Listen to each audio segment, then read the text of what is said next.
Everybody, we are beginning our study of ancient Rome.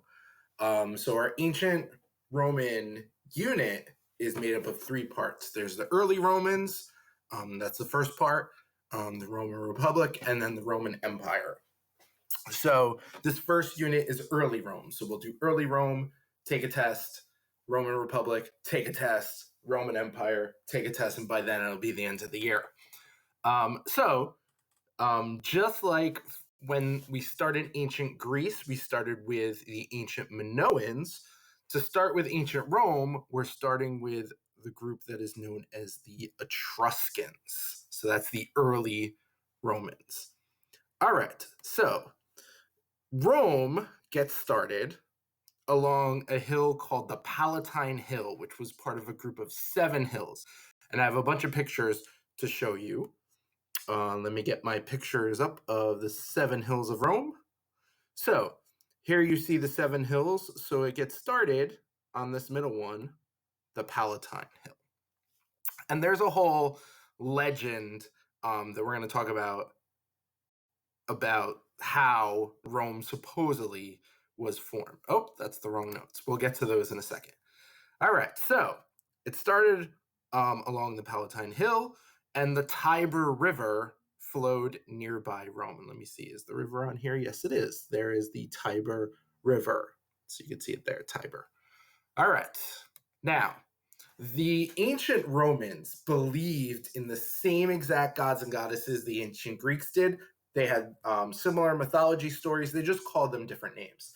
And the myth that the Romans told as to how Rome was founded involves a god to the Romans that is known as Mars. Now, if you know his Greek counterpart, raise your hand. Oh, there's so many people to call on, and I can't see any of you because this is taped earlier. So, shout it out. All right, so hopefully, if you said Ares, you are correct. So Mars, Roman version of Ares, who is the Greek god of war, and he's going to be involved in this story.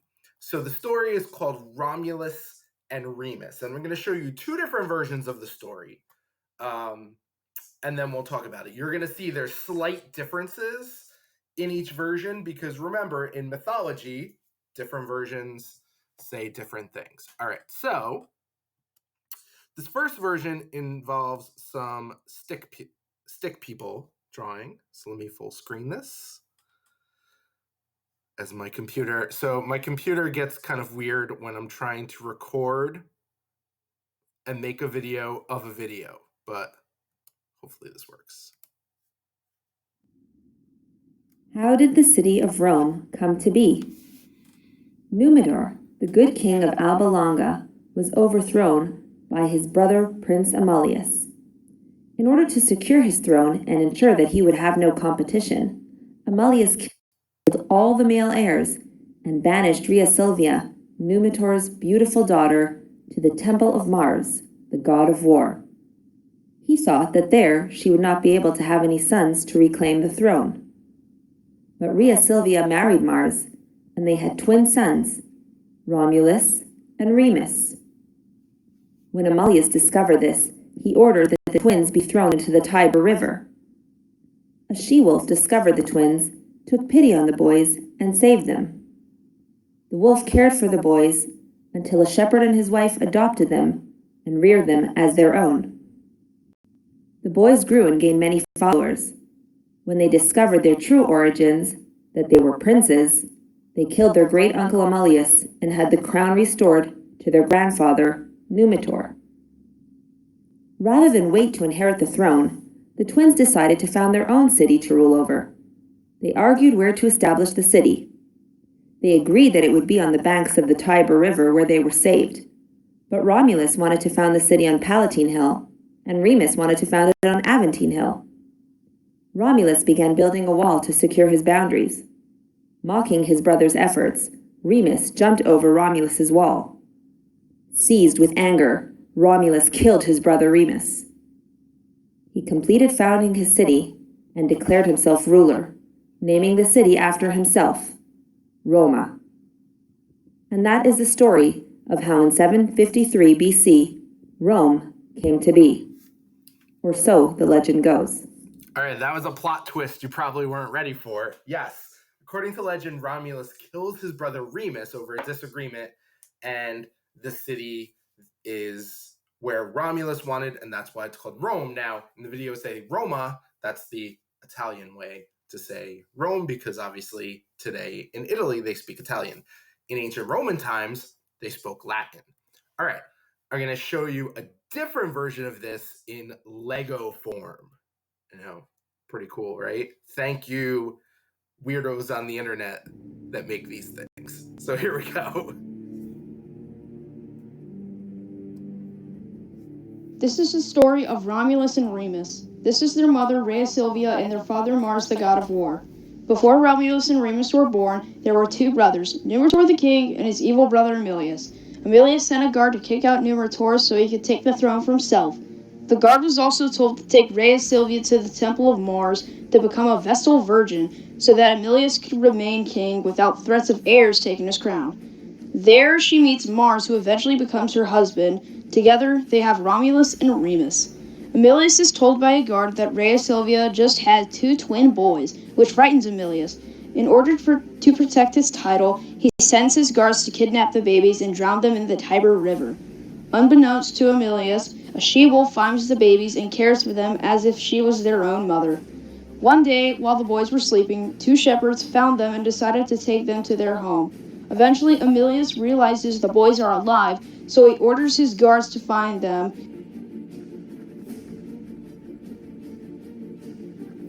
After Remus is captured by the king, Romulus gathers a group of shepherds to help rescue his brother.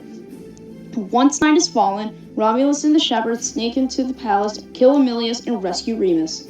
The shepherds were happy that King Emilius was dead and wanted Romulus and Remus to be their new kings. The two brothers did not want to be king and went off to build their own city. Romulus and Remus traveled to an uninhabited area where Rome sits today in order to build their city. Romulus wants to build the city on top of the Palatine Hill, while Remus prefers the Aventine Hill. Since they cannot agree, they decide to have an augury to see where their city will be made.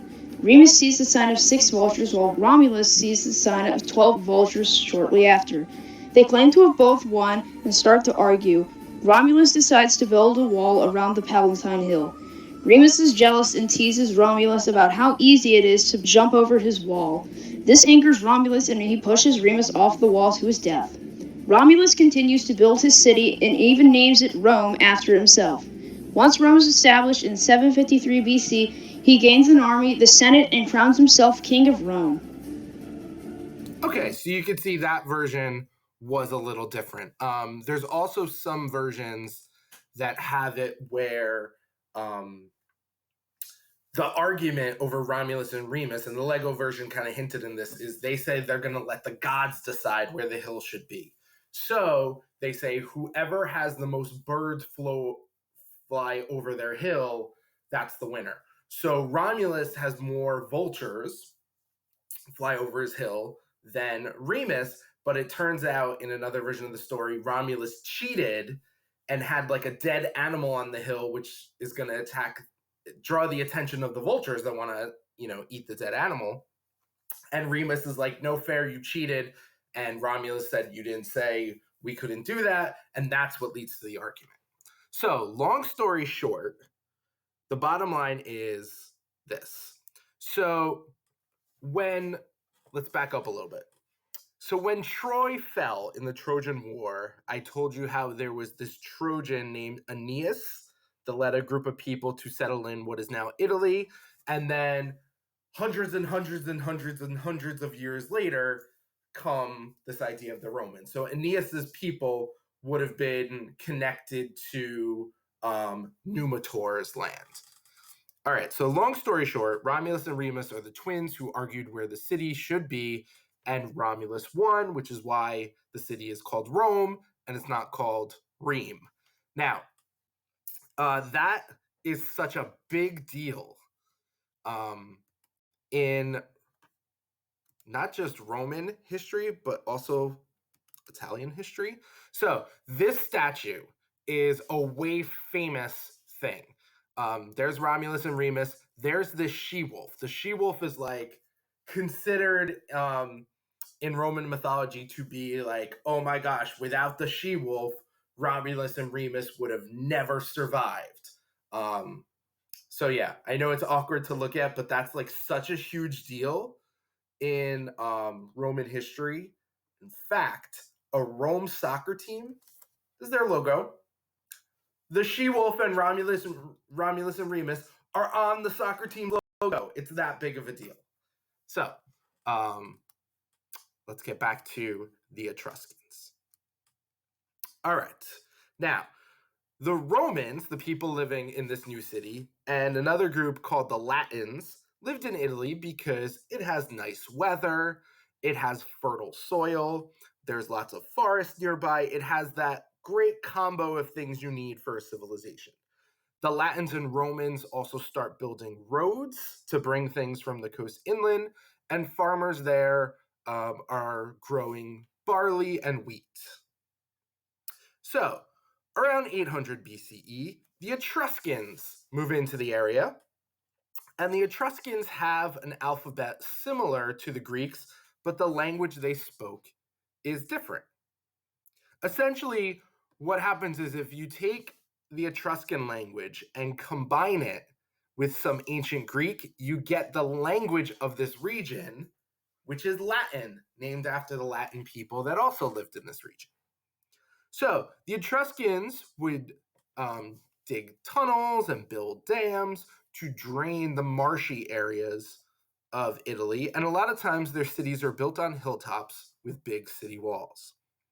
The Etruscans were also known as Italy's people of the sea.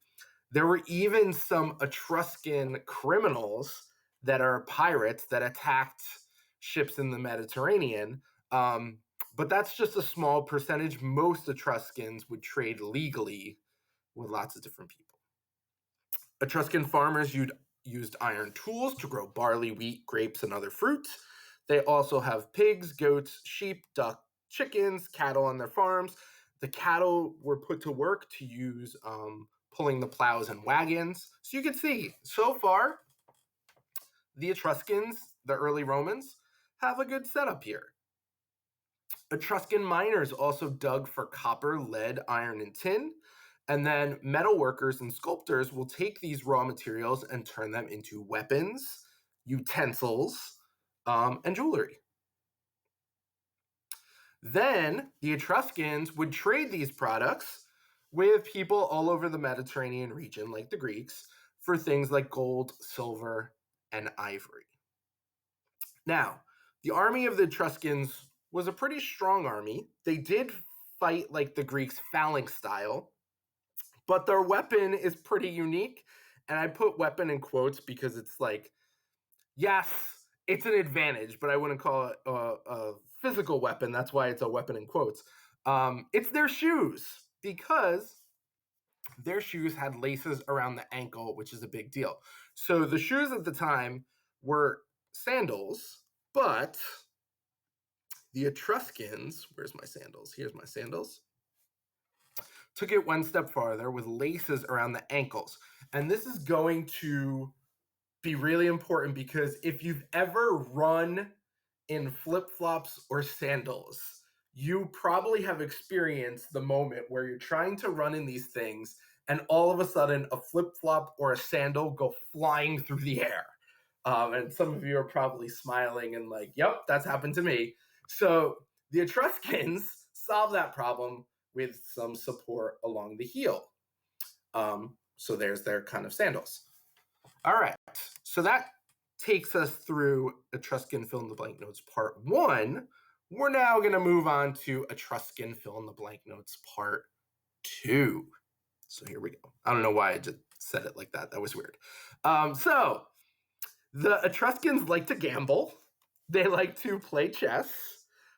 Chess is a game that dates back a long time. The Etruscans also watch sports, and that's what they would gamble on. The popular sports in Etruscan society were wrestling, running, boxing, and horse racing, and they would bet on those sports. The Etruscans also loved music and dancing. The dances usually took place in religious ceremonies, and the most popular instrument was something called the lyre. So I'm going to show you a picture of that. It looks like this. It looks like a harp, but sometimes kind of sounds like an acoustic guitar. So I'm going to play some lyre music. Wait for it. Oh, and look, there's an ad. I don't know why. Okay, here we go. So we're gonna keep the lyre music going.